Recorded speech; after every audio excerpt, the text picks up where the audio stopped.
God is greater than all. Shalom, shalom, peuple de Dieu. Shalom, shalom, bien-aimé dans l'Éternel. Que Dieu te bénisse, mon frère. Que Dieu te bénisse, ma soeur. Toi qui es en train de suivre ma vidéo, que Dieu te bénisse énormément. Car aujourd'hui, ensemble, avec l'aide de Dieu, nous allons partager autour d'un thème très spécial. Car comme je vous ai annoncé, il y a de cela quelques jours que nous allons parler du sang de Jésus-Christ. C'est un sujet très sensible car je sais que la plupart d'entre nous, dans les milieux chrétiens, nous invoquons tous le sang de Jésus d'une manière ou d'une autre. Mais la question est, que dit la Bible au sujet du sang de Jésus? Pourquoi? Parce que la plupart de ceux qui appliquent le sang de Jésus, lorsque vous allez poser la question à ces gens-là, ils vous diront ceci que lorsqu'ils appliquent le sang de Jésus, ils ont la foi. Ils ont la foi que la prière qu'ils font appliquant le sang de Jésus, effectivement, il y a une manifestation du sang de Jésus. C'est là qu'ils disent que c'est par la foi que nous appliquons le sang de Jésus parce que Jésus a versé de son sang sur la croix. Mais il se pose un problème. Est-ce que pour arriver à mettre en application une écriture de la Bible, il faut seulement la mettre en application par la foi? Pourquoi? Parce que moi, je suis convaincu que c'est pour éviter de ne pas tomber dans ce que dit la Bible dans les livres de 2 Pierre, le chapitre 1er, le verset 19 au verset 20, selon qu'il est écrit que aucune prophétie de la Bible ou de l'Écriture ne doit être un objet d'une interprétation particulière. Il y a même d'autres chapitre 1er, le verset 19 au verset 20. Je répète, il est écrit que aucune prophétie de l'Écriture ne doit être un sujet d'interprétation personnelle ou particulière. Pourquoi? Parce que lorsque nous disons que c'est par la foi que nous invoquons le sang de Jésus, alors qu'il y a une écriture qui atteste à ce que, ou qui demande à ce que, croyant que tu es, chrétien que tu es, lorsque tu veux mettre en application une écriture de la Bible, il faut éviter de faire une interprétation personnelle, selon que, parce que tu veux à tout prix appliquer une écriture quelconque de la Bible, tu vas réfléchir à ta manière sur comment cela doit être fait. Nous avons plusieurs exemples, mais que nous n'allons pas développer aujourd'hui. Exemple, même le parler en langue. Parce que cela est écrit dans la Bible et que les apôtres ont eu à parler de nouvelles langues. Et parce que cela est écrit dans la Bible que voici le miracle qui accompagneront ceux qui auront cru. En mon nom, vous parlerez de nouvelles langues. L'homme, en voulant à tout prix appliquer cette écriture de la Bible, nous allons nous poser la question peut-être plus tard pour savoir si la langue qui est parlée est vraiment une langue selon que Dieu nous a demandé, et la langue que Dieu nous a demandé de parler, ou cela n'est simplement qu'une interprétation particulière selon qu'elle est écrite dans le livre de 2 Pierre, le chapitre 1er, à partir du verset 19 au verset 20. Peuple de Dieu, bien-aimé dans l'Éternel, j'aimerais à ce que nous puissions aller un peu dans cette même logique. Supposons que lorsque nous invoquons le sang de Jésus, lorsque nous appliquons le sang de Jésus sur telle ou telle autre chose dans nos prières, supposons que nous faisons bien. Supposons que l'Écriture, supposons que c'est vraiment ça la recommandation de la Bible, que Dieu nous demande à ce que dans vos prières, lorsque vous priez, n'oubliez pas d'invoquer le sang de Jésus parce que ce sang a eu à couler sur la croix dans le but ou dans l'objectif de vous purifier ou de vous sanctifier. Supposons que, je dis bien supposons que, pourquoi? Parce que je veux d'abord que nous allions dans la logique de ceux qui appliquent ou qui invoquent le sang de Jésus dans leurs prières. Pour voir si, dans cette logique-là d'abord, s'ils font bien ou s'ils font mal. Pourquoi? Parce que dans le livre d'Ésaïe chapitre 55, le verset 8, bien aimé dans l'Éternel, Dieu dit que ses pensées ne sont pas vos pensées, ne sont pas nos pensées, et ses voix ne sont pas nos voix. Et plus loin, l'apôtre Paul, dans le livre de 1 Corinthiens, le chapitre 1er, le verset 21, l'apôtre Paul dit ceci: le monde, avec sa sagesse, n'a pas connu Dieu dans la sagesse de Dieu. Voilà pourquoi il a plu à Dieu de sauver les croyants par la folie de la prédication. Peuple de Dieu, pourquoi nous évoquons ces deux récits de la Bible? Parce que comme nous l'avons dit que Dans le livre de 2 Pierre, le chapitre 1er, le verset 19, il est clairement dit, il nous est clairement demandé de ne pas faire de la prophétie de cette écriture un objet d'interprétation particulière ou un objet d'interprétation personnelle. Parce que l'homme veut à tout prix être celui qui arrive à interpréter la Bible. L'homme va plus loin jusqu'à faire ou à donner des explications selon son entendement, selon sa compréhension, mais qui n'a rien à voir avec ce que Dieu dit. Pourquoi? Parce que déjà dans la Bible, lorsque nous allons lire les livres de Jean, le chapitre 19, le verset 34 au verset 37, lisons pour aller voir ce qui est écrit dans la Bible. Pourquoi? Parce que en invoquant le sang de Jésus, les gens ont pour argument, nous invoquons le sang de Jésus parce que c'est ce sang-là qui nous a sauvés. C'est ce sang-là qui nous a délivrés. C'est ce sang-là qui nous a rachetés. C'est ce sang-là qui nous a purifiés. Mais maintenant, allons interroger la Bible pour voir ce que la Bible dit au sujet de la mort de Jésus. Est-ce que Jésus, dans sa mort, il n'a versé que ses sangs? Est-ce que le sang seul était capable de purifier, de sauver ou de racheter l'homme? Lisons le livre de Jean, le chapitre 19, le verset 34 au verset 37. Lisons cela rapidement. Jean chapitre 19, verset 34. L'entête nous parle de la mort de Jésus constatée. Verset 34. Mais un des soldats lui perça le côté avec une lance. Et aussitôt, il sortit du sang et de l'eau. La Bible dit, lorsque Jésus était mort, il fallait qu'on constate. Voilà pourquoi l'entête parle de la mort de Jésus constatée. Il fallait qu'on ait attesté si il a effectivement eu à rendre l'âme. Parce que nous savons tous que lorsque Jésus a été cloué à la croix, il n'est pas mort à l'instant. Il est resté pendant un temps jusqu'à ce qu'il ait rendu l'âme. Maintenant, voilà pourquoi la Bible parle de la mort de Jésus constatée. Et la mort de Jésus, la manière dont la mort de Jésus a été constatée, la Bible nous démontre comment cela a été fait. Il y a eu un soldat qui avait pris de sa lance et qui est allé percer le côté de Jésus. Et la Bible nous dit, lorsque ce soldat est allé percer le côté de Jésus, la Bible dit que il y a eu le sang et l'eau qui ont eu à couler du côté de Jésus. Je vais relire l'écriture. Mais un soldat lui perça le côté avec une lance, et aussitôt il sortit du sang et de l'eau. Le verset 35 dit ceci. Celui qui l'a vu en a rendu témoignage, et son témoignage vrai. Et il sait qu'il dit vrai, afin que vous croyiez aussi. Déjà, il se pose un problème. Jésus, dans sa mort, il n'a pas simplement fait couler son sang. Il a aussi fait couler son eau. Mais la question est celle-ci. Pourquoi dans nos prières, nous n'invoquons pas aussi l'eau? Parce que la Bible est claire. Jésus n'a pas seulement eu à faire couler son sang. Il y a eu la présence du sang et la présence de l'eau. Mais curieusement, dans nos églises, dans nos prières, nous n'invoquons que le sang comme si le sang était le seul élément que Jésus avait utilisé pour sauver ou racheter ou purifier l'homme.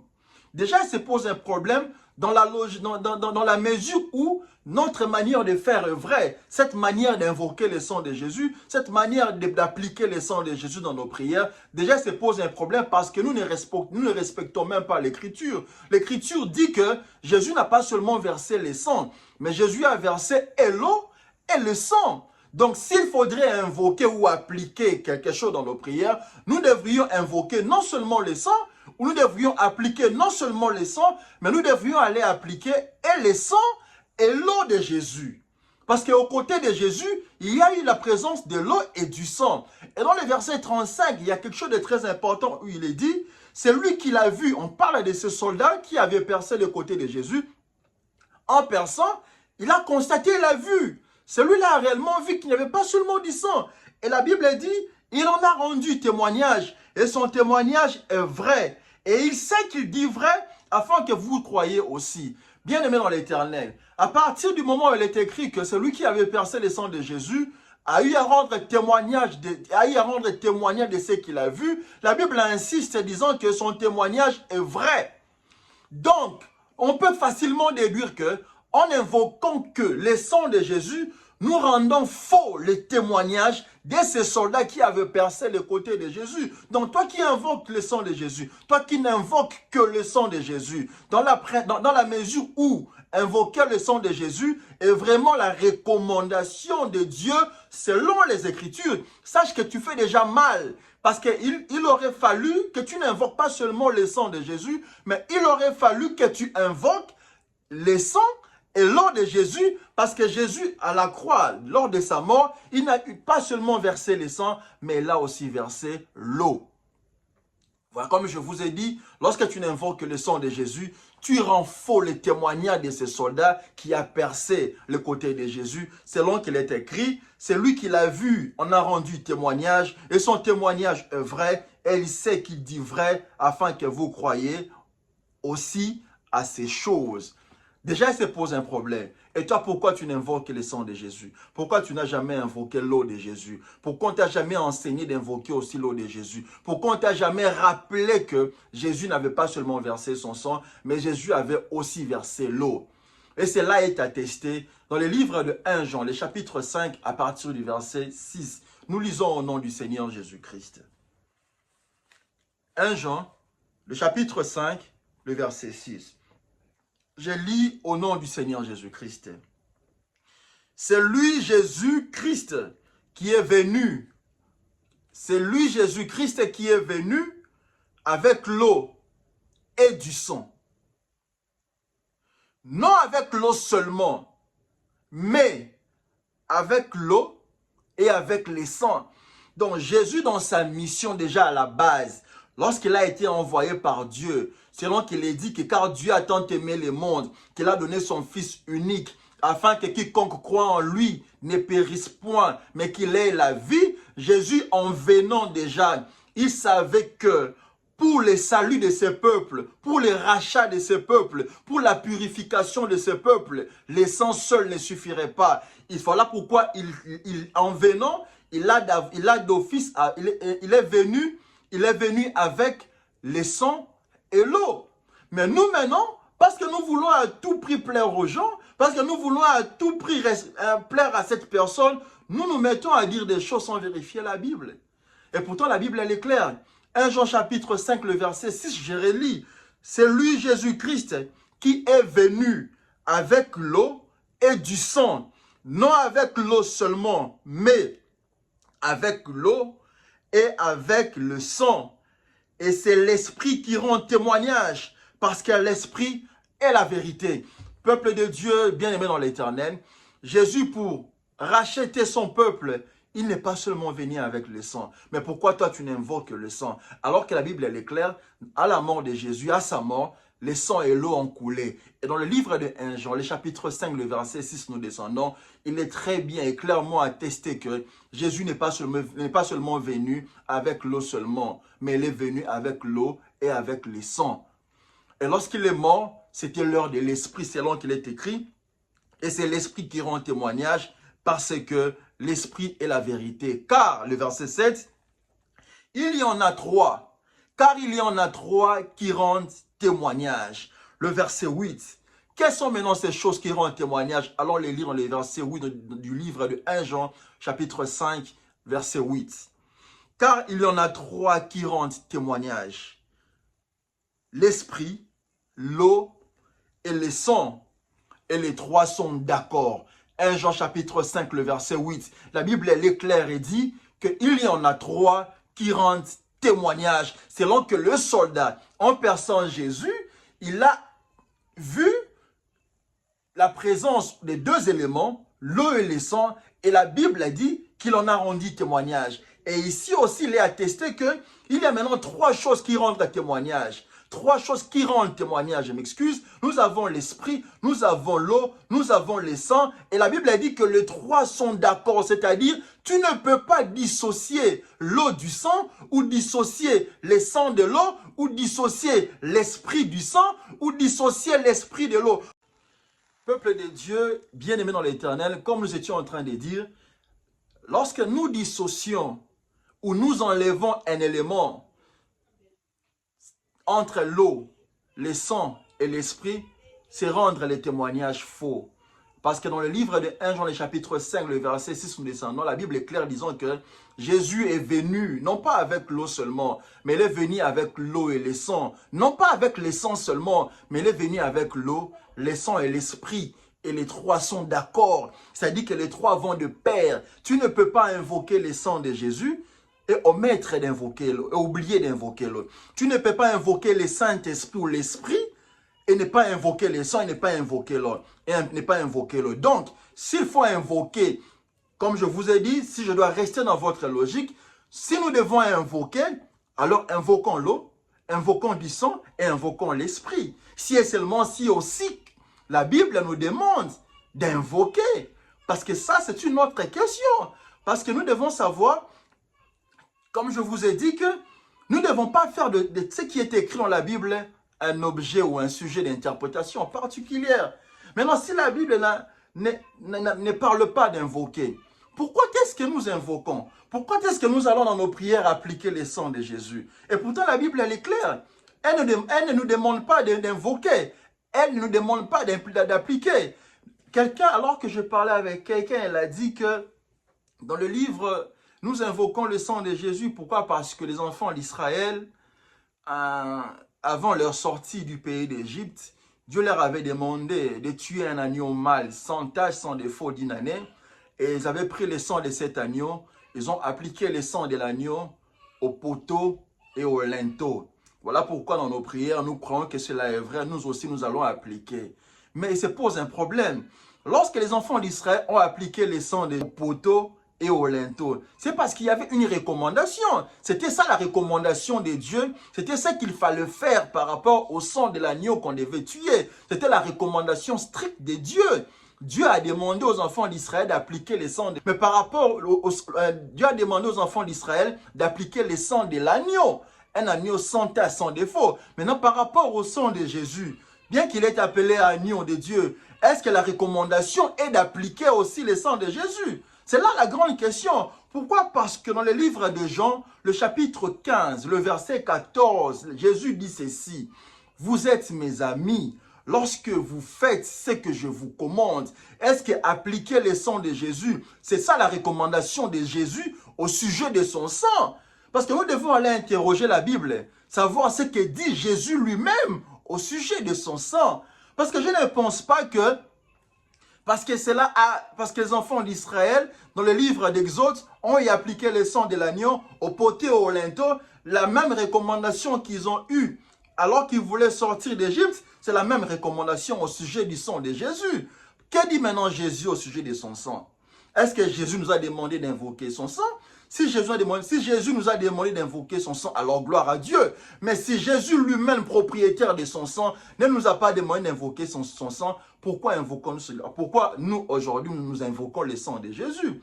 Parce que déjà à la base, comme nous venons de le voir un peu plus haut, Jésus n'est pas seulement venu avec le sang, d'où nous faisons mal. Déjà, on peut facilement conclure qu'en invoquant le sang de Jésus, nous faisons mal. Nous allons à l'encontre de la volonté de Dieu, parce que nous sommes les amis de Jésus lorsque nous faisons ce qu'il nous commande.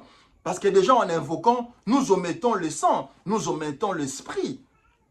C'est pourquoi, allons lire la Bible pour voir, que dit maintenant Jésus au sujet de son sang? Jean chapitre 6, le verset 54. Lisons l'évangile de Jean, le chapitre 6, le verset 54, et on descend, on va finir ici. Jean chapitre 6, le verset 54, nous descendons. Jean chapitre 6, le verset 54. Je lis au nom du Seigneur Jésus-Christ.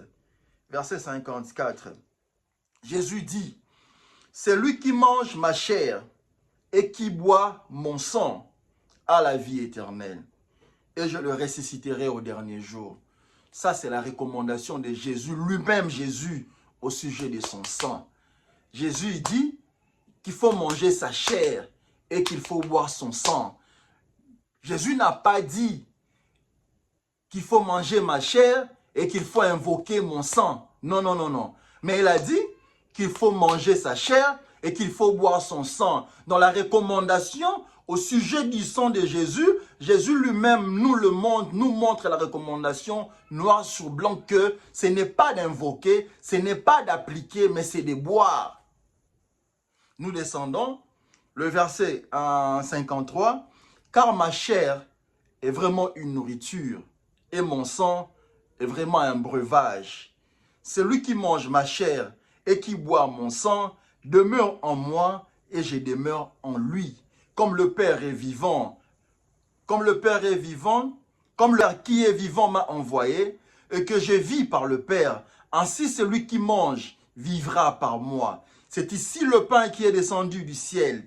Il n'en est pas comme de vos pères qui ont mangé la manne, qui sont morts. Celui qui mange ces pains vivra éternellement. » Jésus dit ces choses dans la synagogue enseignant à Capernaum.